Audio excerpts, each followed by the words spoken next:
Shalom, selamat pagi Bapak Ibu Saudara yang dikasihi Tuhan. Kita patut bersyukur kalau pada pagi yang indah ini, hari Jumat Agung, kita mengingat suatu peristiwa yang terjadi 2000 tahun yang lalu, suatu penderitaan yang sangat hebat yang dialami oleh Yesus Sang Juru Selamat untuk suatu misi penebusan dosa umat manusia. Dan kita patut bersyukur kalau pada saat yang indah ini kita diberikan kesempatan untuk kita boleh mengenang dan kasih Tuhan yang sungguh luar biasa bagi kita sebagai umat yang ditebus itu. Mari kita akan mulai ibadah Jumat Agung pada pagi hari ini. Kita akan persiapkan hati dengan segenap keberadaan kita, dan kita akan agungkan Dia. Kita akan pujikan Tuhan. Salib Dina.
Ia datang ke dunia harus mengalami penghinaan, penyiksaan, penderitaan, dan mencurahkan darahnya di atas bukit Golgota sampai menuju ajal kematian.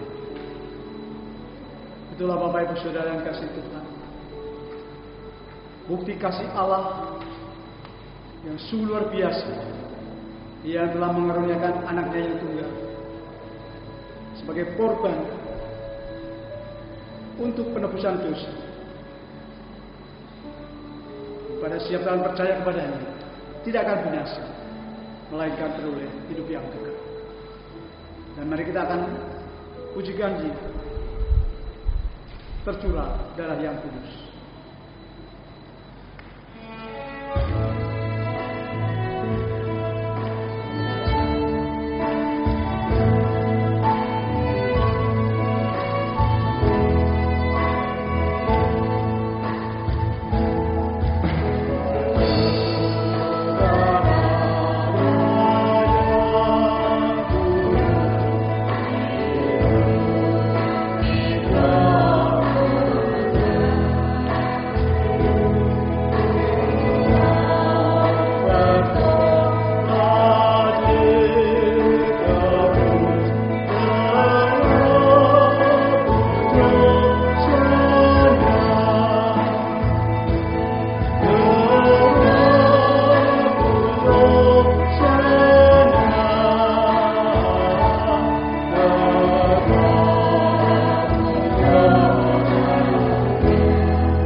Yesus mati. Mulai dari jam 12 kegelapan meliputi seluruh daerah itu sampai jam 3. Kira-kira jam 3 berserulah Yesus dengan suara nyaring, Eli, Eli, lama sabachthani. Artinya, Allahku, Allahku, mengapa engkau meninggalkan aku? Mendengar itu, beberapa orang yang berdiri di situ berkata, Ia memanggil Elia. Dan segeralah datang seorang dari mereka. Ia mengambil bunga karang, mencelupkannya ke dalam anggur asam, lalu mencucukkannya pada batang bulu dan memberi Yesus minum. Tetapi orang-orang lain berkata, Jangan, baiklah kita lihat, apakah Elia datang untuk menyelamatkan dia? Yesus berseru pula dengan suara nyaring, lalu menyerahkan nyawanya. Dan lihatlah, tabir bait suci terbelah dua dari atas sampai ke bawah, dan terjadilah gempa bumi, dan bukit-bukit batu terbelah, dan kuburan-kuburan terbuka, dan banyak orang kudus yang telah meninggal bangkit. Dan sesudah kebangkitan Yesus, mereka pun keluar dari kubur, lalu masuk ke kota kudus dan menampakkan diri kepada banyak orang. Kepala pasukan dan prajurit-prajuritnya yang menjaga Yesus menjadi sangat takut ketika mereka melihat gempa bumi dan apa yang telah terjadi, lalu berkata, "Sungguh, ia ini adalah Anak Allah." Dan ada di situ banyak perempuan yang melihat dari jauh, yaitu perempuan-perempuan yang mengikuti Yesus dari Galilea untuk melayani Dia. Di antara mereka terdapat Maria Magdalena dan Maria ibu Yakobus dan Yusuf dan ibu anak-anak Zebedeus. Demikian Bapak Ibu Saudara kebenaran firman Tuhan yang sudah kita baca bersama-sama. Dan kebenaran firman Tuhan ini nanti akan disampaikan oleh hamba-Nya, dan kita akan persiapkan, kita akan pujikan betapa Kau menderita.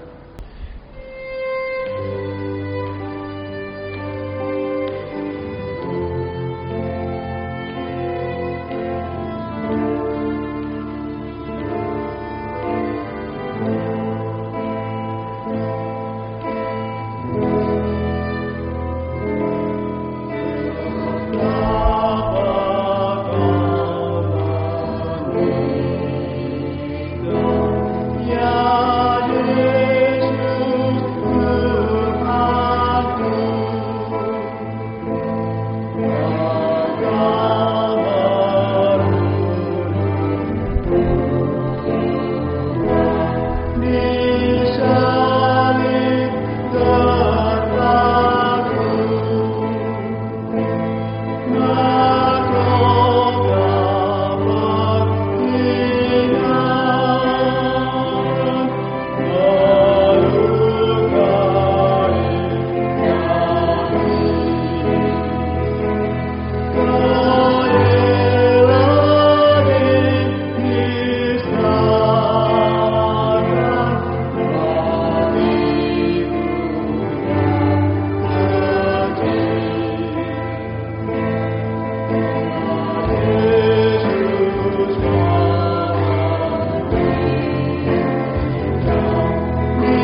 kematian Yesus Kristus di atas kayu salib. Kita akan berdoa.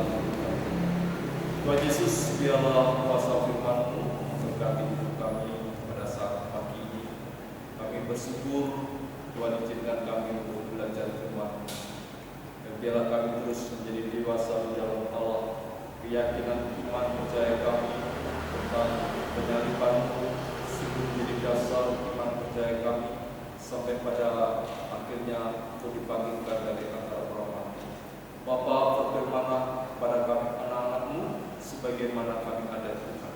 Terima kasih, diampuni salah dan dosa-dosa kami. Di dalam nama Tuhan Yesus kami berdoa. Amin. Mari bersama-sama kita akan merenungkan kata firman Tuhan, yang saya yakin bahwa firman Tuhan akan membangun iman kita bersama-sama sebagai anak-anak Allah di dalam Yesus Kristus. Terlebih pada saat-saat kita boleh merenungkan cinta kasih Allah di mana Yesus yang mati di atas kayu salib buat kita orang-orang berdosa. Saudaraku yang terkasih dalam Tuhan, saat pagi ini kita akan belajar firman Allah yang ada hubungannya. Penjahat adalah saksi kebenaran. Penjahat adalah saksi kebenaran. Saudaraku yang terkasih dalam Tuhan, kalau kita berbicara tentang Yesus, kalau kita merenungkan tentang Yesus, kita juga harus bersama-sama merenungkan apa yang pernah dikatakan Yesus tentang Yesus adalah jalan kebenaran. Yesus itu sendiri adalah kebenaran. Nah, itulah sebabnya saudara yang terkasih dalam Tuhan, siapakah yang menjadi saksi kalau Yesus itu adalah benar Allah dan Yesus itu adalah benar sebagai manusia yang hidup di dalam kebenaran.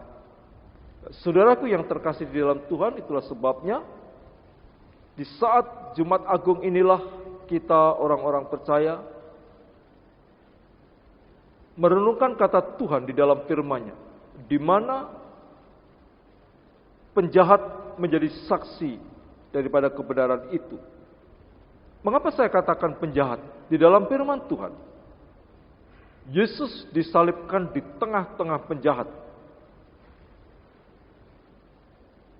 Di kiri Yesus, pada waktu Yesus di atas bukit Golgota, ada seorang penjahat yang pada waktu itu bersama-sama disalibkan. Di sebelah kanan Yesus, pada waktu itu juga ada seorang penjahat yang disalibkan bersama-sama dengan Yesus. Anak Tuhan yang dikasihi dalam Yesus Kristus, kedua penjahat itu memiliki satu keinginan dan memberi kesaksian tentang siapa Yesus itu. Nah, saudaraku yang terkasih dalam Tuhan, kalau saya dan saudara renungkan di dalam firman Tuhan yang ada di dalam kitab Injil Lukas pasal yang ke-23, di mana di situ dijelaskan satu di antara pencuri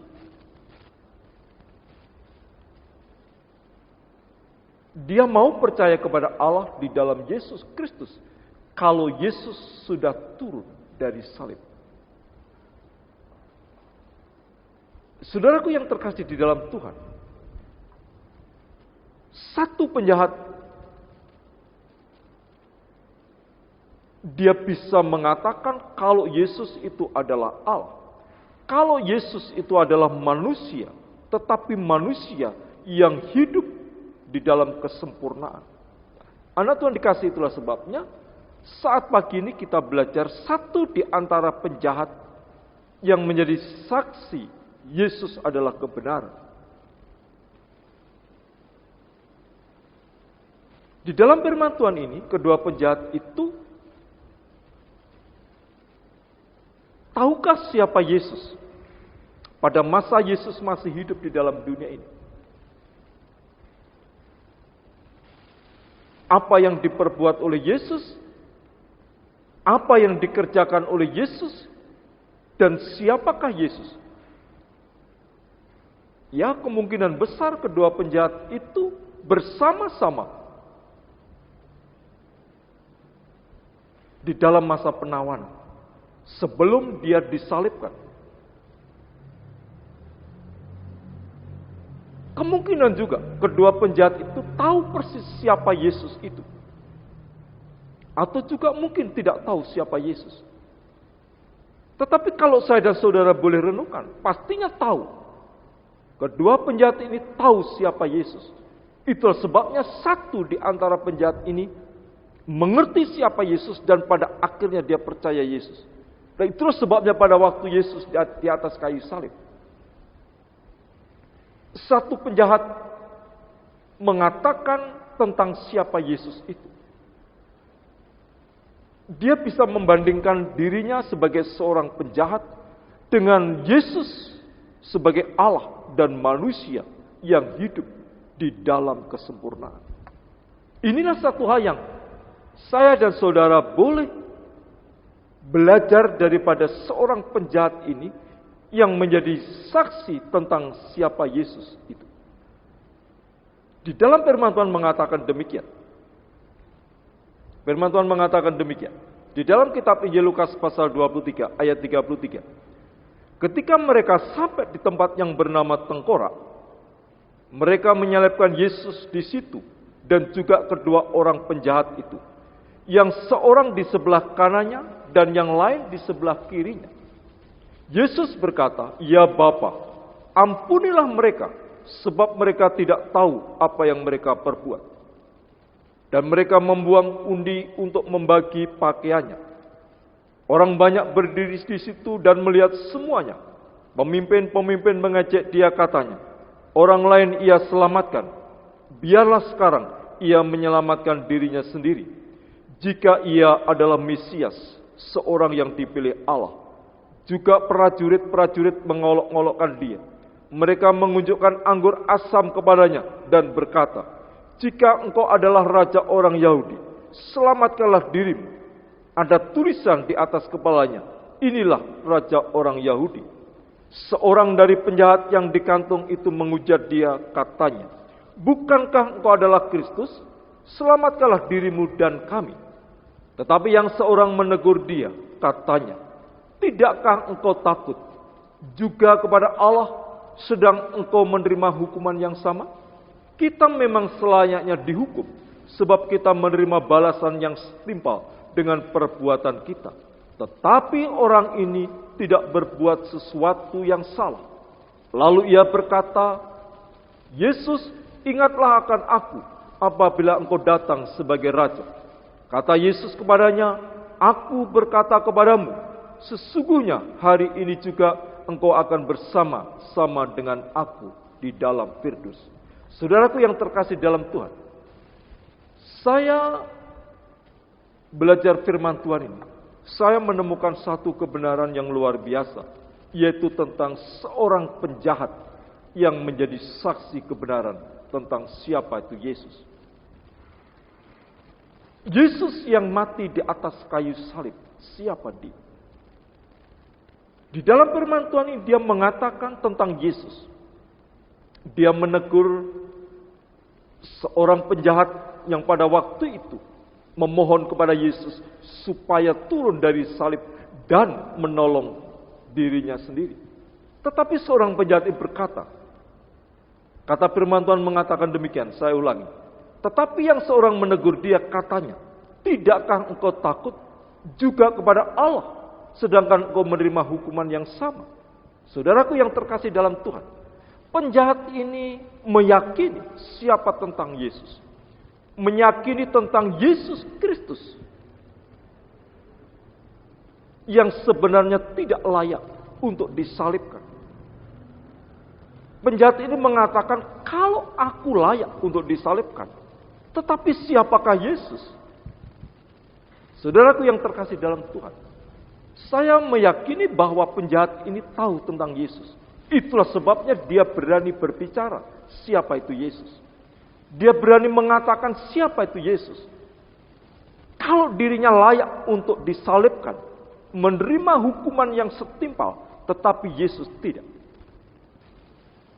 Bahkan dia mengatakan, "Tidakkah engkau takut juga tidak kepada Allah, sedangkan kau menerima hukuman yang sama?" Kita memang selayaknya dihukum, sebab kita menerima balasan yang setimpal dengan perbuatan kita. Tetapi orang ini tidak berbuat sesuatu yang salah. Anak-anak Allah, itulah sebabnya kalau Yesus mati di atas kayu salib, menjadi tontonan, menjadi ejekan, dihina oleh banyak orang. Tetapi penjahat ini di dalam pikirannya, di dalam hatinya, di dalam kehidupannya, dia bisa merasakan dirinya siapa, tetapi dia bisa melihat siapa itu Yesus. Dia mengatakan, orang ini tidak berbuat sesuatu yang salah. Saudaraku yang terkasih dalam Tuhan,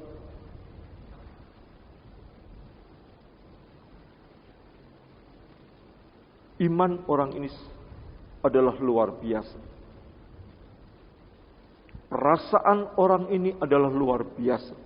Pikiran orang ini adalah luar biasa. Mengapakah saya katakan luar biasa? Iya. Dia mengatakan siapa itu Yesus. Dia berbicara tentang siapa itu Yesus. Dia mengkhotbahkan tentang siapa itu Yesus.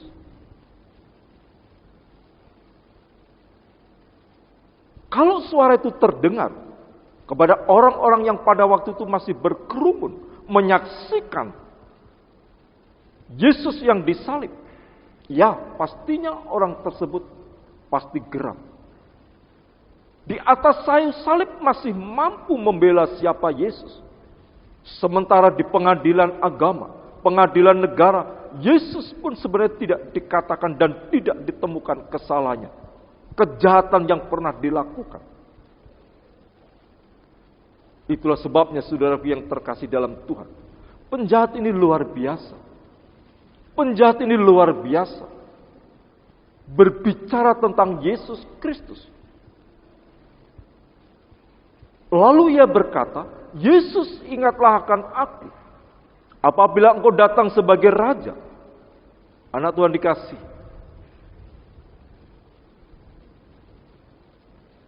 Dia berkata, Yesus, ingatlah akan aku apabila engkau datang sebagai raja.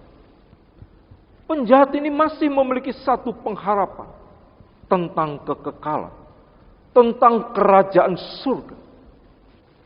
Saudaraku yang terkasih dalam Tuhan, luar biasa. Seorang penjahat yang memang layak menerima satu hukuman di atas kayu salib. Tetapi di dalam iman percayanya, dia masih memiliki satu pengharapan kekekalan. Anak-anak Allah di dalam Yesus Kristus. Di saat Jumat Agung kita bersyukur. Tuhan masih izinkan kita untuk merenungkan kata Tuhan di dalam firman-Nya. Saya dan saudara di antara orang-orang yang memiliki satu keyakinan tentang kekekalan, tentang hidup surgawi. Saya dan saudara memiliki satu keyakinan seperti yang dimiliki oleh seorang penjahat di atas kayu salib. Bukan berarti seorang penjahat di atas kayu salib itu tetap mengatakan dirinya sebagai seorang yang benar. Justru dia mengatakan, aku adalah orang yang jahat. Terus sebabnya kalau firman Allah mengatakan, aku datang bukan mencari orang yang benar. Aku datang bukan mencari orang yang sehat.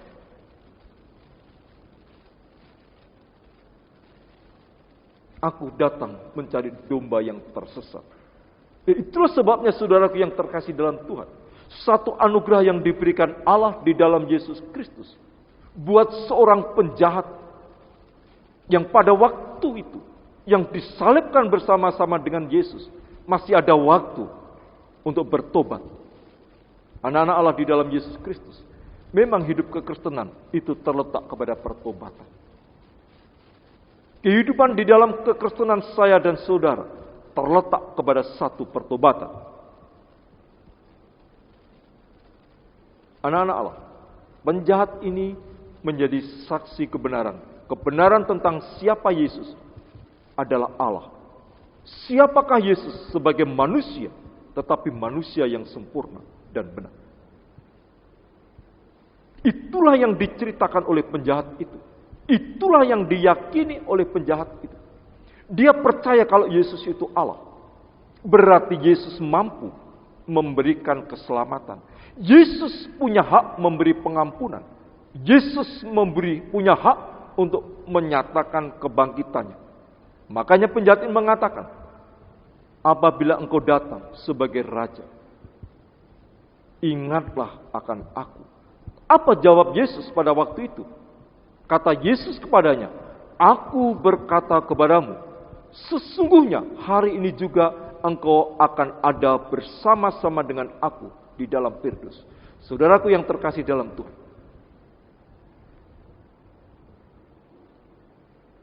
Upah daripada saksi kebenaran apa? Tentang kerajaan surga.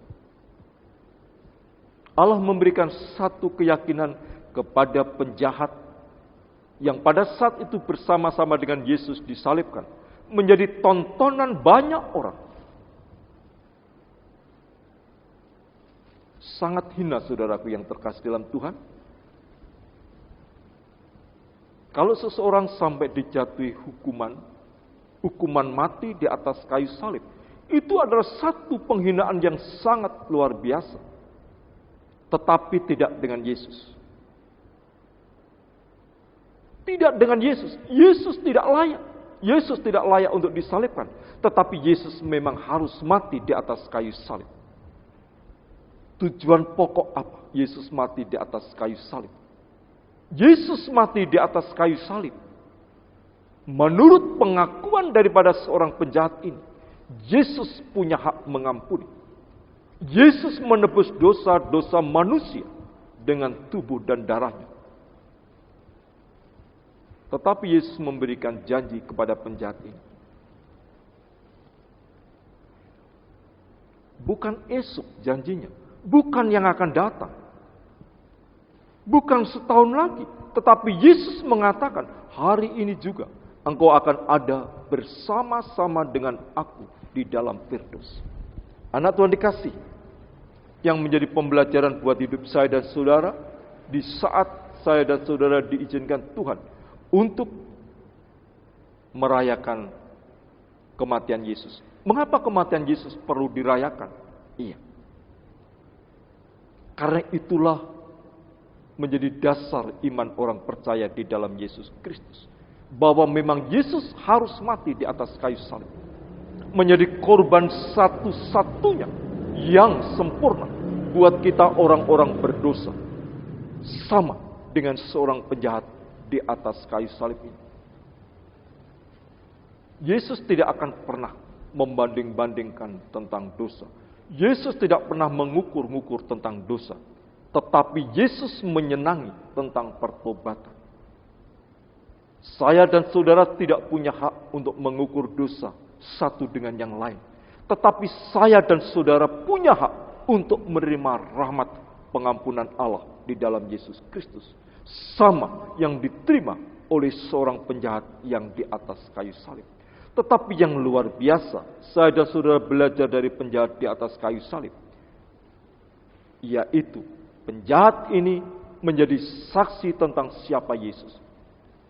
Kalau dia tidak meyakini bahwa Yesus itu adalah Allah, dia tidak akan pernah mengatakan, Tuhan ingatlah aku apabila engkau datang sebagai raja. Penjahat ini tidak akan pernah berkata seperti itu. Mungkin dia akan berkata seperti penjahat yang di sebelah kiri. Tetapi saudaraku yang terkasih dalam Tuhan, inilah satu hal yang luar biasa hidup di dalam Kristus. Hari Jumat Yesus dibangkitkan. Saat pagi-pagi hari pertama minggu itu, Yesus bangkit dari antara orang mati. Saudaraku dalam Tuhan, sempurna sudah. Yesus mati, tetapi Yesus tidak mati. Yesus boleh dikuburkan, tetapi Yesus tidak ada di dalam kubur itu. Tetapi Yesus bangkit dari antara orang mati. Di saat-saat Paskah. Saudaraku yang terkasih dalam Tuhan, itulah sebabnya kembali saat pagi ini kita bersyukur. Mari kita bersama-sama menjadi saksi kebenaran seperti penjahat ini. Mari selama kita masih di dalam dunia ini, kita menjadi saksi kebenaran. Bagaimana caranya? Mari kita beriman teguh kepada Yesus Kristus. Mari kita terus bergumul untuk hidup benar di dalam Allah. Mari kita menjadi orang-orang yang setia kepada Allah. Kita mengatakan kepada dunia ini bahwa Yesus mati, tetapi Yesus sudah bangkit dari antara orang mati. Saudaraku yang terkasih dalam Tuhan, itu sebabnya pada saat pagi ini, bersama-sama saya dan saudara boleh merenungkan kata firman Tuhan, bahwa penjahat menjadi saksi kebenaran Yesus Kristus. Mari saya dan saudara menjadi saksi kebenaran tentang Yesus Kristus, Tuhan dan Juru Selamat kita. Amin. Saudaraku yang terkasih dalam Tuhan, mari kita akan bersama-sama masuk dalam satu ibadah perjamuan kudus yang memang Tuhan perintahkan buat kita semua. Sebabnya anak Tuhan dikasih dalam Kristus, biarlah Tuhan berkata kepada kita sebagai anak-anak Allah demikian. Lalu ia mengambil roti, mengucap syukur, memecah-mecahkannya dan memberikannya kepada mereka.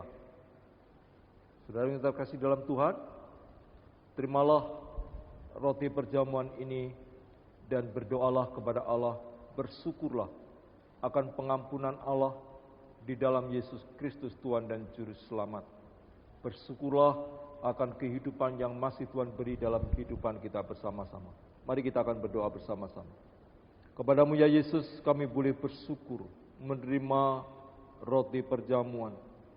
Dan biarlah kami boleh bersyukur akan pengorbananmu di atas kayu salib. Engkau yang sudah memberikan tubuhmu buat kehidupan kami orang yang berdosa. Korban sempurna yang sudah Engkau buat kami orang-orang yang tidak layak ini Tuhan. Kami bersyukur Tuhan atas pengampunan-Mu. Kami bersyukur akan kehidupan yang masih Tuhan beri ini. Biarlah kami terus boleh menjadi saksi-Mu atas pengorbanan-Mu di atas kayu salib Tuhan. Terima kasih Bapa, terima kasih Engkau mengampuni salah dan dosa-dosa kami, ketidaklayaan kami. Kami terima di dalam syukur kami Tuhan akan roti perjamuan kudus ini. Haleluya Yesus, amin. Mari kita akan makan bersama-sama.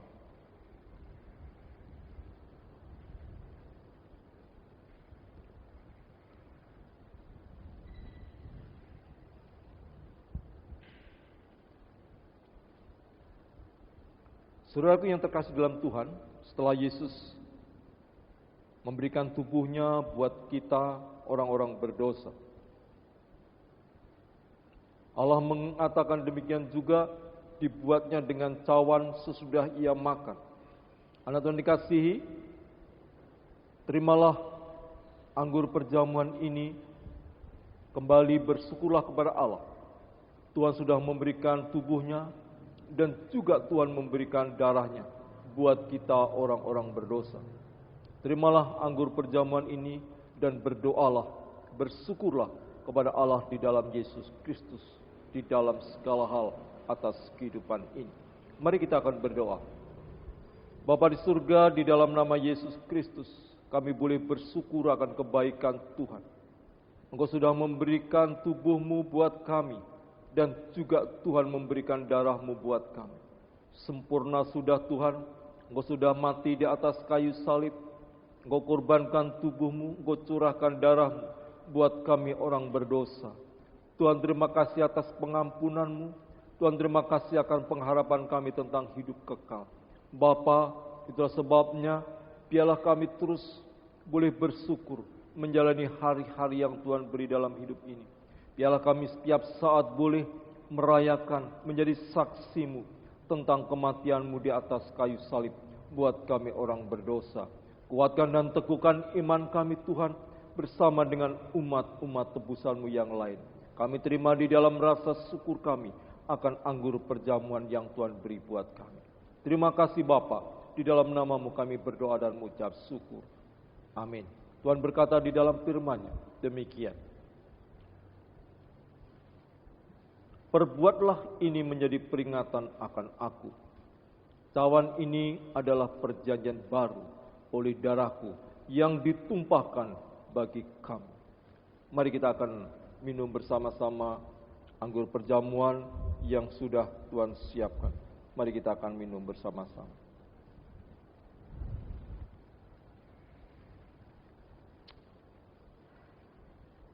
Saudaraku yang terkasih dalam Tuhan, kembali kita akan boleh bersyukur sebagai orang-orang percaya di dalam Tuhan. Kita sudah menerima roti perjamuan, anggur perjamuan.